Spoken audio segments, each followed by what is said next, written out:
Nous accueillons à présent notre invitée, Germaine Nemia Bishop. Bonsoir. Bonsoir. Alors vous vous présentez sous l'étiquette Rassemblement autochtone et souveraineté partagée.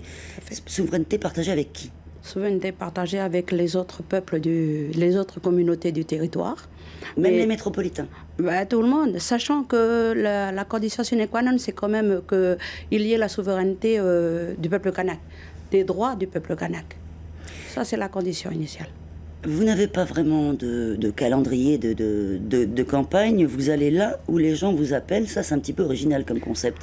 En fait, parce que nous ne sommes pas des politiciens tout d'abord, et deuxièmement parce que comme notre slogan, le rassemblement autochtone et souveraineté partagée, donc nous avons à cœur d'aller d'abord vers ceux qui sont les plus démunis, ceux qui sont concernés par la marginalisation, justement. Donc c'est pour ça qu'il y a un travail plutôt de convivialité, de familiarisation avec les communautés, d'abord les communautés kanak, donc dans les squats, dans les quartiers populaires. Demain, vous serez à Nouville, par exemple. Demain, nous serons à Nouville. Il y aura j'invite d'ailleurs toute la jeunesse kanak à pouvoir venir se joindre avec nos musiciens qui m'ont déjà rejoint. Et je voudrais bien que ça soit une journée vraiment autochtone.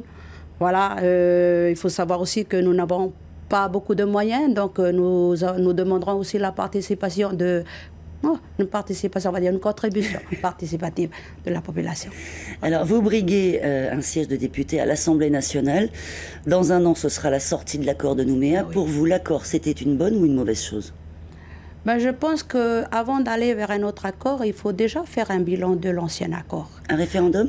Non, quand il y a eu Nainville-les-Roches, ensuite l'accord de Matignon, je pense que c'est important de faire des bilans. Moi, je suis enseignante et je sais que le bilan, c'est ce qui nous permet de voir comment on va continuer le travail. L'accord de Nouméa, il a ses faiblesses comme il a aussi ses avantages. Mais voilà, le problème, je pense que c'est un problème beaucoup plus de la Constitution française parce que il y a toujours un décalage entre le texte et le contexte. L'accord de Nouméa, comme je vous disais tout à l'heure, a ses avantages, mais à l'heure d'aujourd'hui, nous constatons qu'au niveau de la réalisation de ces projets, on en est bien loin. Donc pour sortir de cet accord de Nouméa, qu'est-ce que c'est? Un nouvel accord? Non, il vaut mieux pas. Il faut voir, nous on propose l'application de la déclaration des droits du peuple autochtone parce que l'accord de Nouméa, il met le kanak au centre du dispositif. Or, après plus de 30 ans d'accord, nous constatons qu'il n'en est rien du tout de la formation des cadres, du rééquilibrage et même de la prise en compte de notre population marginalisée, particulièrement de la jeunesse. Donc, il n'est pas question pour nous de passer à un autre accord. Il y a quand même eu pas mal de progrès de fait depuis. Les progrès depuis sont du domaine structurel. On a mis des structures, on a créé des services, mais ce sont des services qui ne prennent pas en compte réellement les besoins de la petite population et surtout, il n'y a pas d'impact.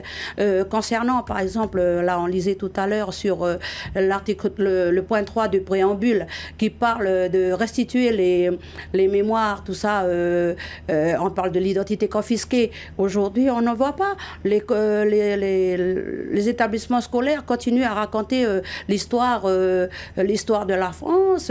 On ne parle pas de dataille, on ne parle pas... ça a beaucoup changé dans les programmes scolaires, je vous promets. Et moi je suis bien placée pour dire non. Je suis bien placée pour dire non. Il n'y a pas eu de changement. Notre jeunesse, et je suis partie d'ailleurs, et je vais pointer là-dessus parce que un peuple sans mémoire collective est un peuple qui est condamné à mourir.